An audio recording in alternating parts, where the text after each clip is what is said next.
Assalamualaikum warahmatullahi wabarakatuh. Bismillahirrahmanirrahim. Alhamdulillahirabbil alamin wa sallallahu wasallam wa baraka ala abdihi wa rasulihi nabiyina Muhammad wa ala alihi wa ashabihi ajma'in. Amma ba'd. Alhamdulillah, kita bersyukur pada Allah Subhanahu wa taala yang telah memudahkan kita untuk melaksanakan salat Isya secara berjamaah. Semoga seluruh amal ibadah kita diterima oleh Allah Subhanahu wa taala. Salawat dan salam semoga selalu Allah berikan kepada Nabi kita Muhammad sallallahu alaihi wa ala alihi wasallam, pada keluarga beliau, para sahabat, serta orang-orang yang mengikuti beliau sampai hari kiamat kelak. Kita lanjutkan kezaliman suami yang keempat, yaitu suami tidak mempunyai rasa cemburu terhadap istrinya saat sang istri membuka auratnya di hadapan laki-laki yang bukan mahramnya, saat sang istri berdandan di hadapan laki-laki yang bukan mahramnya, memakai minyak wangi di hadapan laki-laki yang bukan mahramnya, atau segala macam yang berkaitan dengan kecemburuan yang semestinya harus ada pada diri seorang suami. Nah, kezaliman suami adalah membiarkan sang istri tidak dicemburui, tidak dijaga kehormatannya. Dan ini masuk ke dalam hadis Rasul sallallahu alaihi wasallam yang disebut dengan ad-dayyuth. Rasulullah sallallahu alaihi wasallam bersabda, "Thalathatun qad harramallahu alaihimul jannata abadan." 3 orang yang Allah Subhanahu wa taala telah benar-benar haramkan atas mereka surga selamanya. Al-aqli walidayh, orang yang durhaka kepada kedua orang tuanya. Wad-dayyuth alladhi yuqirru fi ahlihi al-khubth, dan lelaki dayyus yang membiarkan terjadi kemungkaran di tengah keluarganya, di tengah istrinya. Kemudian yang ketiga, mudminul khamar, orang yang kecanduan minum khamar. Termasuk kezaliman suami adalah membiarkan para lelaki masuk ke dalam rumah yang di dalamnya ada istrinya tanpa keberadaan sang suami dan tanpa izin sang suami. Ini kezaliman sang suami. Seorang suami membiarkan kerabat-kerabat dari suami masuk ke dalam rumah yang di dalamnya ada istrinya, dibiarkan berkumpul dengan istrinya. Istrinya merasa sulit untuk bergerak, tidak bisa keluar kamar gara-gara ada kerabat-kerabat suami. Maka ini kezaliman dari sang suami. Rasul sallallahu alaihi wasallam bersabda dalam hadis yang diriwayatkan dari Uqbah bin Amir radhiyallahu anhu, "Iyyakum wad-dukhul 'alan nisa." Jauhi oleh kalian masuk ke tempat-tempat perempuan. Kemudian para sahabat bertanya, "Ya Rasulullah, afara'aita alhamu?" Wahai Rasulullah, kalau lelaki tersebut adalah kerabat suami, apa pendapat engkau? Maka Rasul sallallahu alaihi wasallam bersabda, "Alhamu al-maut." Kerabat suami adalah mendatangkan kebinasaan, kerusakan. Sering sekali seorang istri mengadukan suaminya di kolom-kolom pertanyaan, "Bagaimana Ustaz? Apakah saya berhak untuk minta kepada suami tempat tinggal tersendiri tidak berkumpul dengan ipar-ipar saya. Jujur susah untuk bergerak, tidak leluasa. Ini kezaliman dari seorang suami. Begitu juga misalkan kezaliman dari seorang suami yang tidak menjaga kesucian istrinya, aurat istrinya, kemuliaan istrinya. Di antaranya dibiarkan sang istri berkumpul, bercampur dengan laki-laki yang bukan mahramnya, baik itu di dalam rumah, di kantor, di pasar, atau di tempat kerja. Seorang istri bercampur dengan laki-laki yang bukan mahramnya di tempat kerjanya. Ini kezaliman seorang suami. Dalam hadis yang disebutkan oleh dalam perkataan dari Ali bin Abi Thalib radhiyallahu anhu, bahwa beliau berkata, "Balaghani anna nisa'akum yuzahimnal 'uluja fil aswaq. Ala tastahyun?" Sampai kepadaku berita bahwa istri-istri kalian bercampur dengan para lelaki di pasar-pasar. Apakah kalian tidak malu, wahai para lelaki? Ala tagharun? Apakah kalian tidak mempunyai rasa ghairah, rasa cemburu? Yatruku ahadukum imra'atahu takhruju bainar rijal, membiarkan istrinya berjalan di hadapan laki-laki. Membiarkan istrinya berjalan di hadapan laki-laki. Apakah tidak malu? Ini kezaliman dari seorang suami terhadap istrinya. Baru kemarin saya bikin status di media sosial saya tentang perselingkuhan. Sering terjadi. Ini salah satu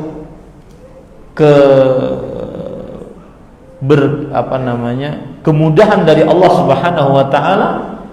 Setelah pandemi seperti ini, anak-anak ada yang di pesantren, kemudian anak-anak ada yang di sekolah. Kemudian sebelum saya mengajar, saya punya me time dengan sayangku, cintaku, manisku, rinduku, istri saya, untuk sarapan. Sering terlihat di warung-warung bukan suami istri, dan itu bukan suami istri karena pernah ditanyakan, makan bareng.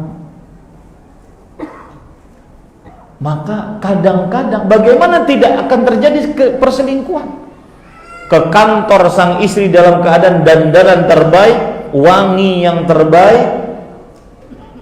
Ya, ini perhatikan para suami yang masih membiarkan istrinya ke kantor dengan dandanan terbaik, wangi yang terbaik. Ala tastahyun? Ala tagharun? Kata Ali bin Abi Thalib, apakah kalian tidak malu? Apakah kalian tidak mempunyai rasa ghairah, mempunyai rasa cemburu sebagai seorang lelaki? Kezaliman seorang lelaki adalah membiarkan dia berkumpul, bercampur dengan laki-laki yang bukan mahramnya dalam keadaan dandanan terbaiknya, yang semestinya itu dia hadapkan kepada hanya suaminya. Ini kezaliman dari seorang suami. Para ikhwan yang dirahmati oleh Allah Subhanahu wa taala. Kemudian yang kelima, termasuk daripada kezaliman seorang suami terhadap istrinya adalah sang suami terlalu lama keluar rumah, berkumpul dengan teman-temannya, dan tidak memperhatikan keadaan rumah. Padahal keluar rumah tersebut tidak untuk mencari nafkah, tidak untuk kepentingan rumah tangga, hanya sekedar duduk-duduk bersama teman-temannya laki-laki, meninggalkan berhari-hari, berpekan-pekan, hanya sekedar ingin reading sama temannya, hanya sekedar ingin main sepeda-sepedaan berhari-hari. tanpa ada ridha dari sang istri. Ini termasuk daripada kezaliman sang suami terhadap istrinya. Dibiarkan istrinya membeli air sendirian, bawa galon di depan. Saya sering melihat itu, subhanallah.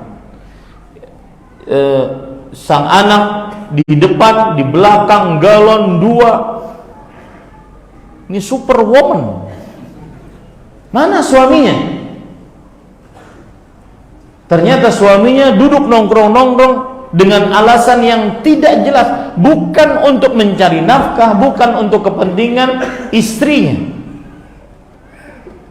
Apalagi nanti dia pergi dalam waktu yang sangat lama, hanya sekedar untuk berlibur dengan teman-teman laki-lakinya, apalagi dengan teman-teman laki-laki dan perempuannya. Ini kezaliman para ikhwan yang dirahmati oleh Allah Subhanahu wa taala. Rasulullah sallallahu alaihi wasallam bersabda dalam hadis yang diriwayatkan oleh Jabir bin Abdullah, "Idza atala ahadukumul ghaibah fala yatruqanna ahlahu lailan." Ini perhatikan yang suka pulang malam. Jika salah seorang dari kalian lama tidak hadir di rumah, jangan sekali-kali mengetuk pintu rumah dalam keadaan malam hari. Maksudnya apa? Mungkin sang istri akan membangunkan, mungkin sang suami akan membangunkan sang istri, menyulitkan sang istri. Apalagi kita di zaman media sosial sekarang sangat mudah untuk memberikan informasi bahwasanya kita pulang jam sekian. Meskipun demikian, jangan terlalu lama di luar rumah sampai tengah malam, sampai jam 2 baru pulang, kemudian dibukakan oleh istri. Ini kezaliman dari seorang suami. Makanya Rasul sallallahu alaihi wasallam kana yakrahu an ya'tiya rajulu ahlahu turuqan. Rasul sallallahu alaihi wasallam membenci seorang suami yang pulang malam-malam ke rumah istrinya. Membenci. Nih, hati-hati, kadang-kadang main futsal, setelah main futsal STMJ. Ya, iya kan? Iya Ustaz, katanya. Iya Ustaz. Ini para ikhwan yang dirahmati oleh Allah Subhanahu wa taala. Baik. Sekarang yang keenam, dan ini banyak sekali contohnya. Yang keenam adalah tidak bermuasyarah yang ma'ruf kepada istri. Tidak bermuasyarah yang ma'ruf kepada istri. Allah Subhanahu wa taala berfirman di dalam surat An-Nisa ayat 19, wa'ashiruhunna bil ma'ruf. Gaulilah istri-istri kalian dengan ma'ruf, dengan cara yang patut, yang baik, yang santun, yang sopan. Dan saya katakan kepada para suami, Anda wahai suami, lebih dituntut untuk lebih penyabar, lebih pengayom, lebih lapang dada dibandingkan istri. Terima kebengkokan istri. Jangan berusaha untuk meluruskannya. Meluruskannya berarti mematahkannya, mematahkannya berarti menceraikannya. Terima saja. Lebih bersabar, lebih pengayom, lebih pelapang dada. Terima. Karena itu yang disebutkan di dalam Al-Quran. Allah Subhanahu wa ta'ala berfirman, lanjutan dari ayat tadi, fa in karihtumuhunna syai'an فَإِنْ كَرِهْتُمُوهُنَّ فَعَسَىٰ أَنْ تَكْرَهُوا شَيْئًا وَيَجْعَلَ اللَّهُ فِيهِ خَيْرًا كَثِيرًا. Jika kalian wahai para suami membenci istri, maka semoga engkau membenci sesuatu dan Allah menjadikan di dalam sesuatu yang engkau benci tersebut kebaikan yang banyak.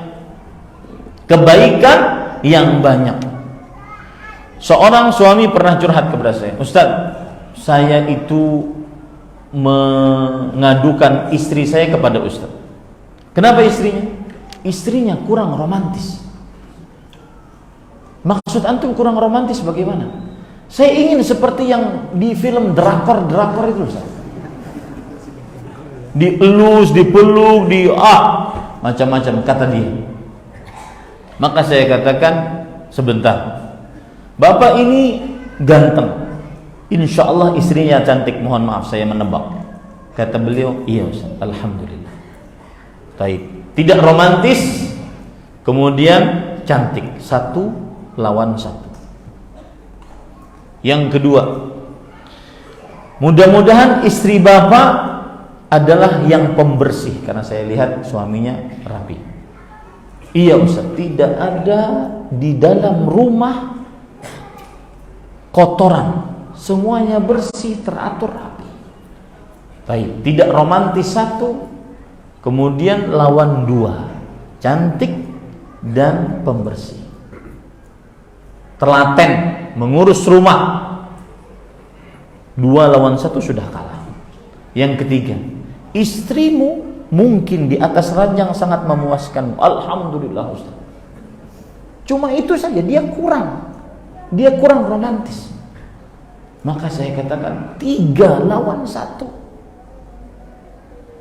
Maka para ikhwah yang dirahmati oleh Allah, kadang sebagian kita membenci satu sifat dari istri, tapi Allah jadikan kebaikan yang banyak dari istri tersebut. Maka tetaplah berbuat baik kepada sang istri. Ada suami berkata, Ustaz, ulun tuh sudah mencari kebaikan sidin kedida.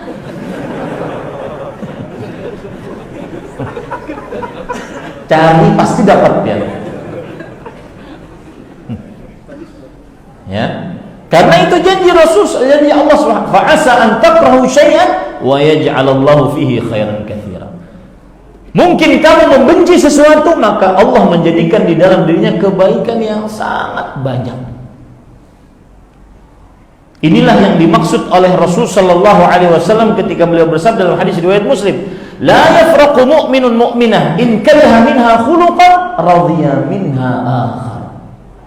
Seorang lelaki yang beriman tidak sering memarahi seorang istri yang beriman. Jika dia membenci satu sifat istrinya, maka dia akan ridha dengan sifat-sifat yang lain yang sangat banyak yang dimiliki oleh seorang istri. Maka bermuasyarah yang baiklah kepada istri. Termasuk kezaliman seorang suami adalah tidak bermuasyarah yang baik kepada sang istri. Lihat sekarang bagaimana tafsiran para ulama tentang bermuasyarah, berlaku, bersikap yang baik kepada istri. Kata Imam Ibnu Katsir rahimahullah, "Thayyibu aqwalakum lahunna." Perbaiki ucapan-ucapan kalian untuk istri-istri kalian. Termasuk kekeliruan suami, kezaliman suami. Jika berbicara dengan ustadznya santun luar biasa. Jika berbicara dengan temannya santun luar biasa. Tapi kalau sudah masuk rumah, "Woi, kopi lah." Di warung kopi ya, Bian? Bisa nggak minta? Yang mohon kopi ya. Kan enak. Ya, ini para ikhwan yang dirahmati oleh Allah Subhanahu wa ta'ala. Dan saya beri tips. Kalau istri lagi bermamai, istri lagi bawel, lagi marah, maka peluk dia. Kemudian ucapkan sabda Rasul sallallahu alaihi wasallam, "Inni ruziqtu hubbah." Aku ditakdirkan mencintaimu. Sudah.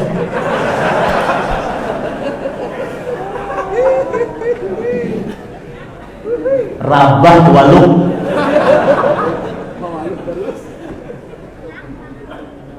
Ya, begitu. Bukan dia marah. Kan ada sebagian istri memang dinasehati satu nasihat, sidin bermamai 100 nasihat. Ya, maka pada saat itu jika dia menambah nasihatnya daripada nasihat kita, peluk dia. Aku ditakdirkan untuk mencintaimu. Ini selesai urusan 90%, 10% tanggung seorang. Nah, kemudian para ikhwan yang dirahmati Allah, ya, jadi ucapkan ucapan yang baik. Di antaranya Rasul sallallahu alaihi wasallam memanggil istrinya dengan panggilan yang baik. Di antaranya istri yang bernama Aisyah dipanggil dengan Aish. Ya Aish.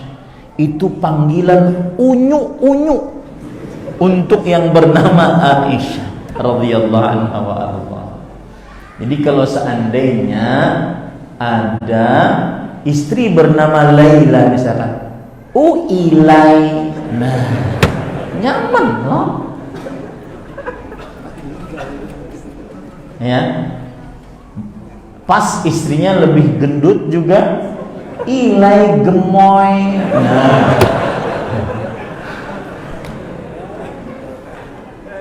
Ya. Ini panggil dengan panggilan yang indah. Nabi Muhammad sallallahu alaihi wasallam memanggil istrinya di antaranya ya Humairah, wahai wanita yang berkulit putih, pipinya berwarna kemerahan. Ya. Ustaz Pianpang manggil istri, ulun tuh 4 manggil istri. Sayangku, cintaku, manisku, rinduku. Nah, makan tuh sana. Puas sudah sidin. Kemudian yang kedua, maksudnya muasyarah yang ma'ruf tadi, perbaiki ucapan. Perbaiki ucapan. Jangan dianggap karena ini orang rumah kemudian asal ucap. Enggak. Sebagaimana kita di luar rumah, Pak, mohon maaf Pak, boleh bisa saya duluan Pak? Kenapa? Apa salahnya itu kita lakukan dengan istri kita? Mohon maaf yang Abah boleh masuk duluan? Indah. Apa salahnya? Bahkan Allah berfirman dalam Al-Quran, wa qulu linnasi husna, dan ucapkan kepada manusia ucapan yang baik. Manusia yang paling utama kita ucapkan ucapan yang baik adalah istri kita. Kenapa? Karena dia mampu bertahan puluhan tahun, belasan tahun dengan segala macam keburukan yang kita miliki. Mau dia bertahan. Maka mereka yang paling utama untuk diucapkan dengan ucapan yang baik. Minta sesuatu, menyuruh sesuatu dengan ucapan yang baik. Dan ingat, para istri saya nasihatkan, kalau setelah ini sang suami merubah sikapnya, ucapannya menjadi lembut, jangan diolok-olok, ya, jangan direndahkan. Misalkan selama ini tidak pernah memanggil dengan panggilan-panggilan yang indah. Biasanya manggil, Cil, sini Cil. Ada tuh suami yang manggil Acil lawan bininya. 25 tahun manggil Acil aja Acil. Ya. Kemudian setelah malam ini dia membukakan pintu istrinya. Silakan masuk ya. Jangan diolok-olok. Nah, kayak itu dari diolok. Anggap biasa saja. Ya, ini para ikhwan. Baik, wa hassinu af'alakum, dan perbaiki perbuatan kalian. Perbaiki perbuatan kalian wahai atikum, dan juga penampilan kalian. Allah Subhanahu wa taala berfirman, walahunna mithlul ladzi 'alaihinna bil ma'ruf, dan para istri memiliki hak sebagaimana mereka mempunyai kewajiban. Abdullah bin Abbas ketika menafsiri surat Al-Baqarah ayat 228 ini, para istri memiliki hak sebagaimana mereka memiliki kewajiban, Abdullah bin Abbas radhiyallahu mengatakan, inni uhibbu an atazayyana limra'ati kama uhibbu an tatazayyana li. Aku ingin suka berpenampilan yang baik di hadapan istriku sebagaimana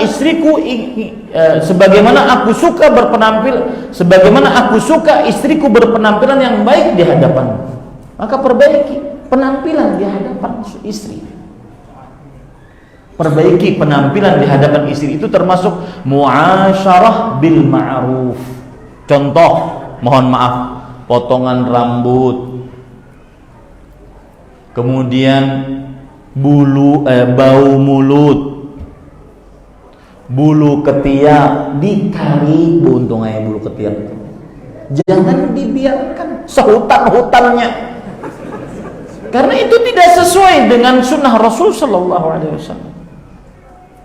Kemudian parut, istrinya hamil, lakinya umpat hamil, subhanallah. Perbaiki penampilan. Ya, khusus untuk bau badan dan bau mulut.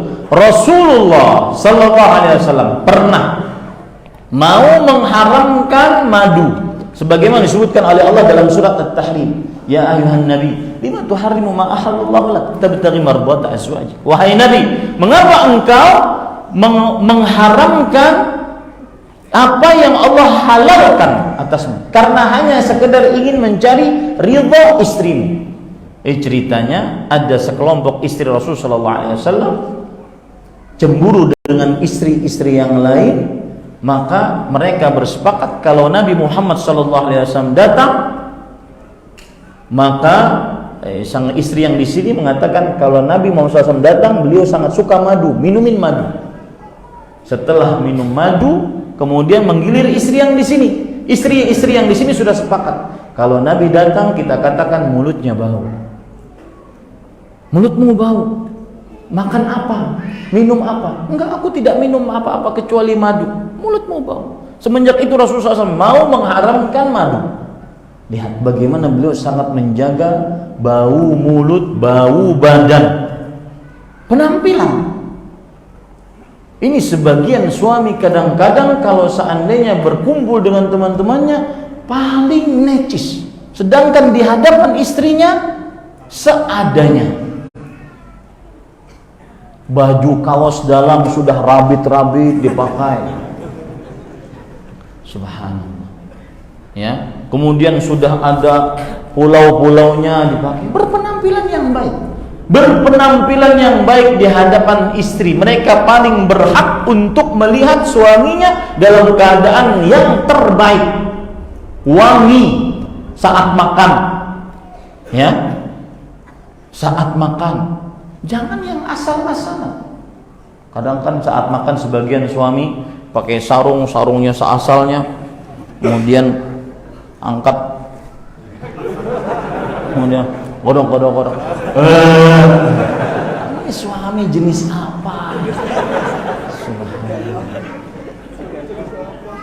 Ya, ini pada ikhwan yang dirahmati oleh Allah. Santunlah kepada istri, dan itu termasuk muasyarah bil ma'ruf. Taib.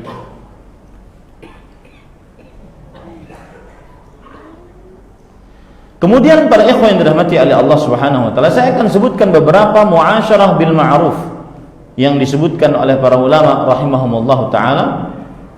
Di antaranya yaitu, nah ini penting, seorang suami sering-sering memaafkan kesalahan istri. Seorang suami sering-sering memaafkan kesalahan istri. Lihat para ikhwah yang dirahmati oleh Allah Subhanahu wa taala. Anas bin Malik radhiyallahu anhu bercerita tentang tuannya yang beliau bekerja sebagai pembantunya di rumah Rasul sallallahu alaihi wasallam. Kata Anas bin Malik, "Kana sallallahu alaihi wasallam ahsanan nasi khuluqan." Adalah Rasul sallallahu alaihi wasallam manusia yang paling baik akhlaknya. Bagaimana manusia yang paling baik akhlaknya? "Wa laqad khadamtu Rasulullah sallallahu alaihi wasallam 10 sinin, fama qala li qattu uff." Wala qala li syai'in fa'altu lima fa'alta, wala li syai'in lam af'alhu ala fa'alta kadza. Lihat, contohlah Rasulullah SAW. Aku telah mengabdi kepada Rasul sallallahu alaihi wasallam selama 10 tahun. Tidak pernah Rasul sallallahu alaihi wasallam berkata kepadaku, maka jangan katakan kepada istri kita berkata,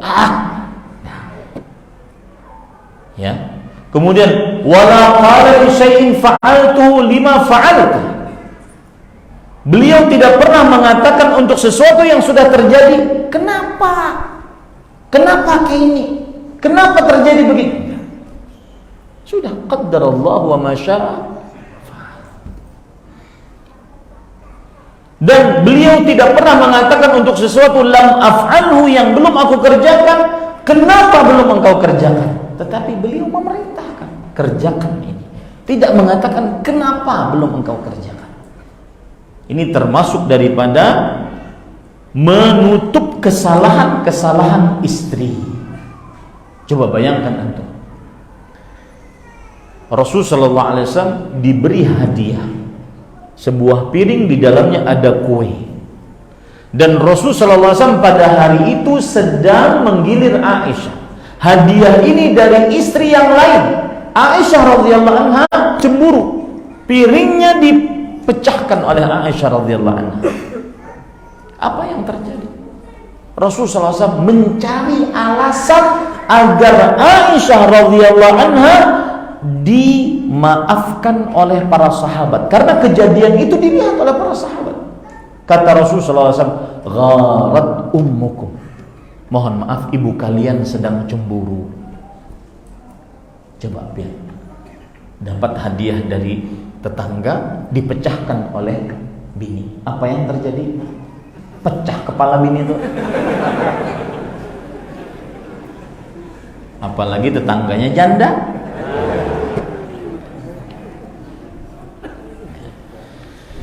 Kemudian termasuk muasyarah bil ma'ruf adalah, dan ini saya sebutkan kebalikannya, yang tidak muasyarah bil ma'ruf diantaranya wajahnya selalu cemberut, tidak tersenyum. Jika masuk rumah tidak ada senyum-senyumnya, tidak ada tertawa-tawanya. Tapi kalau dengan orang lain di luar rumah, luar biasa santunnya, luar biasa senyumnya. Ini tidak benar. Orang yang paling patut untuk kita amalkan hadis Rasul sallallahu alaihi wasallam yang diriwayatkan oleh Imam Abu Daud dari Jabir bin Salim radhiyallahu an, la tahqiranna syai'an minal ma'ruf wa an tukallima akhaka wa anta munbasitun ilaihi biwajhik fa inna dzalika minal ma'ruf. Jangan sekali-kali engkau remehkan sedikit pun dari kebajikan, dan hendaklah engkau berbicara dengan saudaramu dalam keadaan engkau tersenyum menghadap kepadanya. Lihat, bicaralah dengan istri dengan santun, dengan wajah yang tersenyum. Fa inna dzalika minal ma'ruf. Sesungguhnya hal tersebut adalah termasuk kebajikan. Sering-seringlah belajar di cermin senyum yang terindah untuk istri. Ya, untuk istri. Sering-seringlah belajar mengucapkan kata-kata yang baik untuk istrimu. Rasul sallallahu alaihi wasallam bersabda dalam hadis yang diriwayatkan oleh Imam Bukhari, wal kalimatu thayyibah sadaqah. Ucapan yang baik adalah sedekah. Ini para ikhwah yang dirahmati oleh Allah Subhanahu wa taala. Kemudian pada ikhwah yang dirahmati oleh Allah Subhanahu wa taala, termasuk kezaliman suami terhadap istri di dalam perihal muasyarah bil ma'ruf adalah tidak mendengarkan perkataan istri, tidak pernah mengambil saran, musyawarah, pendapat dari istri. Beda dengan Rasul sallallahu alaihi wasallam. Beliau ketika umrah yang terjadi di dalamnya Sulhul Hudaybiyah, Maka beliau memerintahkan kepada para sahabat agar bertahalul, tidak jadi umrah. Tahun ke-6 Hijriah, tidak jadi umrah. Para sahabat tidak mau, bukan tidak mau menentang perintah Rasul, tapi mereka tetap ingin pergi ke Mekah karena sudah 5 tahun mereka tidak tawaf di Ka'bah. Mereka bahkan bermimpi untuk mengerjakan umrah. Tetapi akhirnya terjadi perjanjian Hudaybiyah, tidak bisa melaksanakan umrah. Umrahnya tahun depan. Para sahabat diperintahkan tahallul, belum mau. Apa kata Ummu Salamah radhiyallahu anha wa ardhaha? Kata beliau, keluar engkau, ukhruj wala tukallim ahadan. Dengan satu ucapan, keluarlah engkau wahai Rasul sallallahu alaihi wasallam, jangan engkau berbicara dengan seorang pun. Kemudian sembelihlah hewan yang engkau bawa. Kemudian bergundullah, bertahallullah.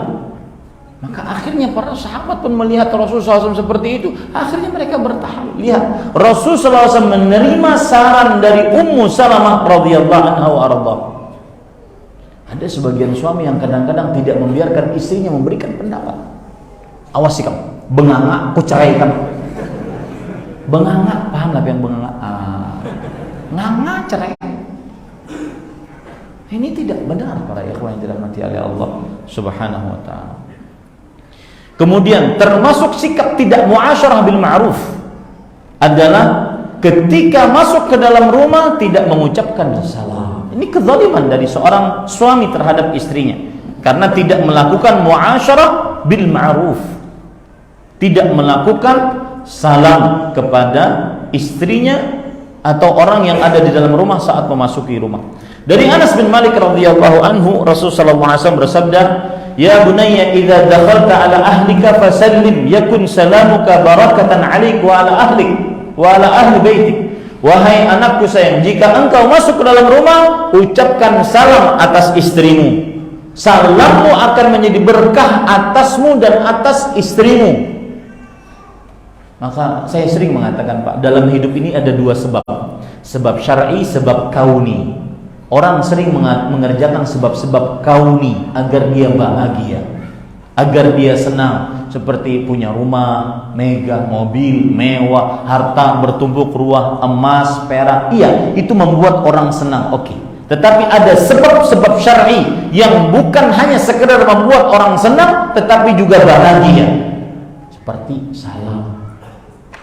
Rumah akan berkah, akan nyaman, tentram. Lebih suka di dalam rumah dibandingkan di luar rumah, lebih suka jalan sama istri dibandingkan jalan sama teman-teman. Ini para ikhwan yang dirahmati. Salah satunya adalah ucapkan salam.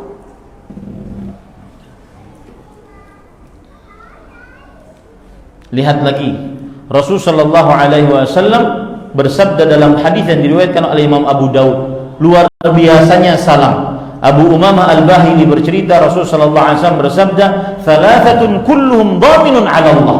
3 orang seluruhnya dijamin oleh Allah keselamatan. Salah satunya, rajulun dakhala baitahu bi salam fa huwa dhaminun 'ala Allah. Orang yang masuk ke dalam rumahnya dengan salam, maka dia di dalam jaminan Allah Subhanahu wa taala.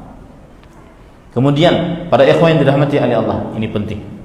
Termasuk daripada tidak muasyarah bil ma'ruf adalah menghina istri, terutama di hadapan khalayak ramai, terutama di hadapan keluarga istri, meskipun dalam keadaan bercanda. Ini kezaliman sang suami terhadap istri, merendahkan, menghina, mengolok-olok, meskipun dalam keadaan bercanda, apalagi di hadapan kerabat istri.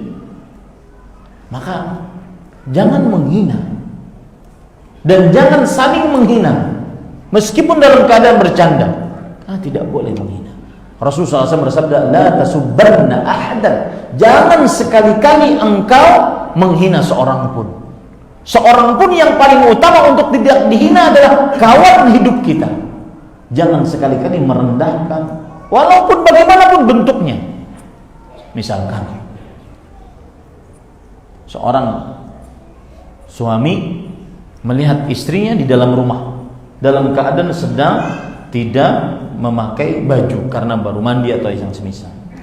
Kemudian sang suami mengatakan, la haula wala quwata illa billah. Kudanil dari mana ini? Kemudian ujar sang istri, awas sih kamu, ku balas kamu. Suatu saat sang suami buka baju sambil sarungan, duduk ngopi tanpa berbaju. Ya.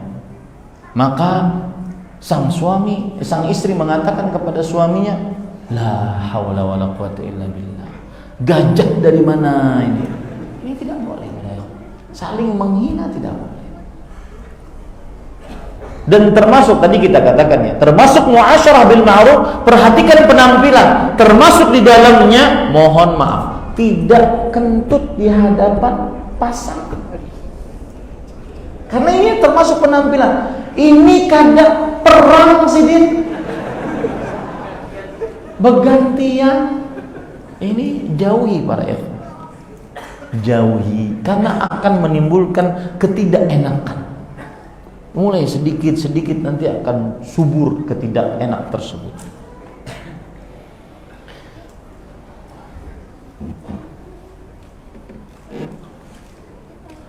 Taib.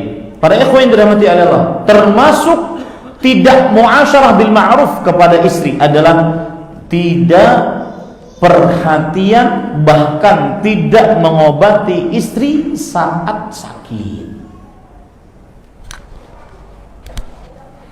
Lihat Utsman bin Affan yang digelari dengan Zunnurain, laki-laki yang mempunyai dua cahaya.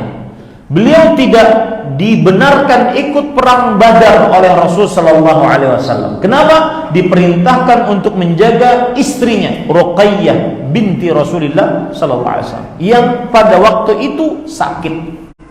Kata Rasul sallallahu alaihi wasallam sebagaimana dalam hadis riwayat Bukhari, aqim ma'aha walaka ajru man syahida badran wa sahmu. Wahai Utsman, diam engkau bersama istrimu, urus istrimu yang sedang sakit, engkau akan mendapatkan pahala orang yang ikut perang Badar dan mati syahid serta mendapatkan ghanimah, harta rampasan perang Badar tersebut. Subhanallah. Maka ketika sang istri sakit harus perhatian. Meskipun nanti terjadi ikhtilaf di antara para ulama, apakah kewajiban suami mengobati istri atau tidak. Tetapi perhatian dan berusaha untuk menjaganya ini adalah wajib hukumnya. Bukan malah ditinggal, bukan malah dimarahin seperti yang saya bilang tadi. Garing terus, rumah sakit, larang tahu kadang. Ini tidak diperbolehkan. Para ikhwan yang dirahmati oleh Allah Subhanahu wa taala. Baik. Kemudian para ikhwan yang dirahmati oleh Allah, yang terakhir adalah suami tidak tenggang rasa terhadap istrinya. Seperti misalkan sang suami tidak ikut untuk mengurus rumah, padahal sang istri sudah kepayahan. Ini termasuk daripada kezaliman suami.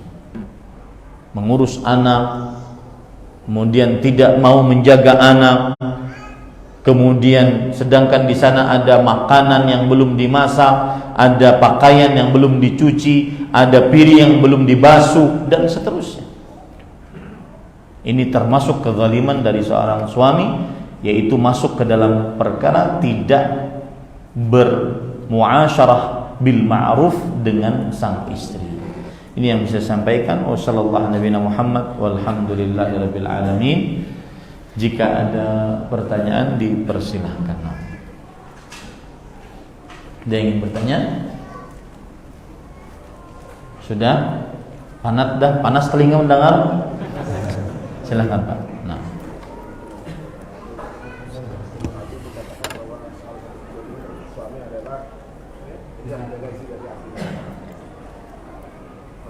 Adalah bagaimana dengan istri yang tabarruj? Apa solusinya? Apakah solusinya harus kita sabar, kita nasihati, atau kita talak Pak? Wah, langsung talak sih ini mainnya.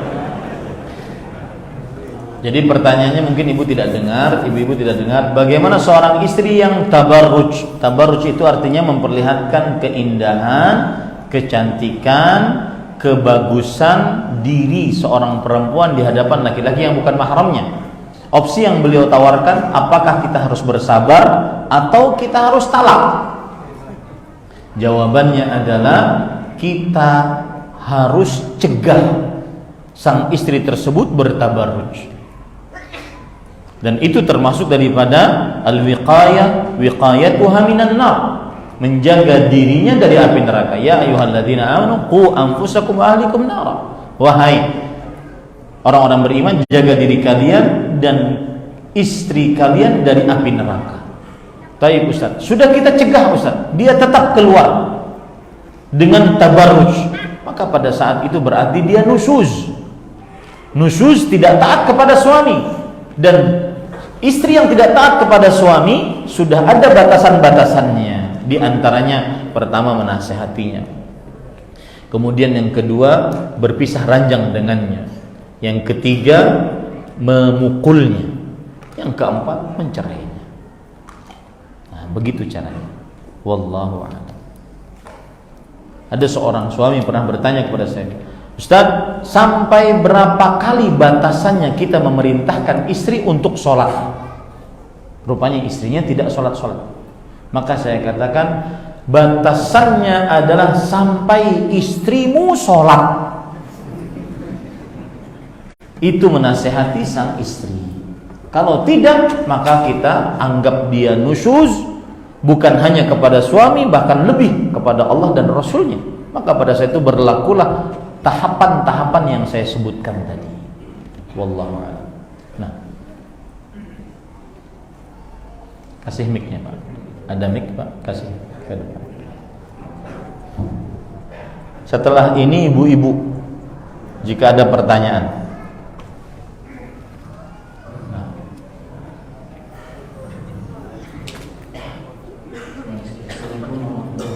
Waalaikumsalam. Ustaz, saya mau nanya, kalau kita sudah memberikan gaji kita 100% kepada istri, kemudian setelah itu kita ada pendapatan lain itu kita tidak lapor sama istri, apakah termasuk dosa dan kita gunakan untuk keperluan pribadi dan lain-lain. Bismillah, walhamdulillah. Seorang suami bertanya, kita sudah memberikan gaji kita 100% kepada istri, kemudian kita ada pemasukan lain dan kita tidak lapor kepada RI 1, ya. Maka apakah kita berdosa? Jawabannya, asal hukumnya seorang suami tidak memberikan 100% nafkah atau gajinya kepada istri, dia menafkahi istrinya, bukan memberikan gaji 100%. Jadi pian suami idaman pian itu sudah 100%. Ya. Asal hukumnya tidak wajib kecuali memberi nafkah. Nafkah makanan, minuman, pakaian, tempat tinggal. Nah, kemudian gaji tidak wajib diberikan kepada sang istri 100%. Jika mau memberikan 100% diperbolehkan. Kalau seandainya ada pemasukan lain dan tidak diberitahu, tidak berdosa. Karena yang paling utama dinafkahi atau tidak. Adapun memberikannya 100% tidak wajib. Ya. Wallahu a'lam. Nah, bolehkah mengambil ilmu dari ustadz yang suka bermaksiat, yang masih pakai narkoba dan suka gonta-ganti pasangan tanpa nikah? Nilai ustadz ngarannya.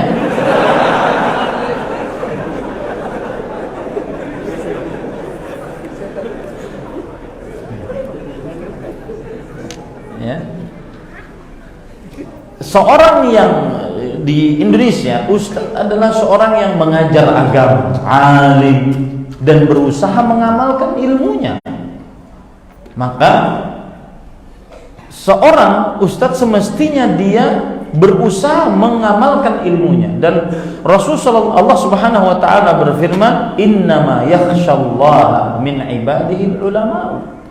Hanya para ulama yang takut kepada Allah. Semestinya seorang ustadz yang berilmu dia semakin takut kepada Allah Subhanahu wa taala, lebih daripada murid-muridnya, jamaahnya.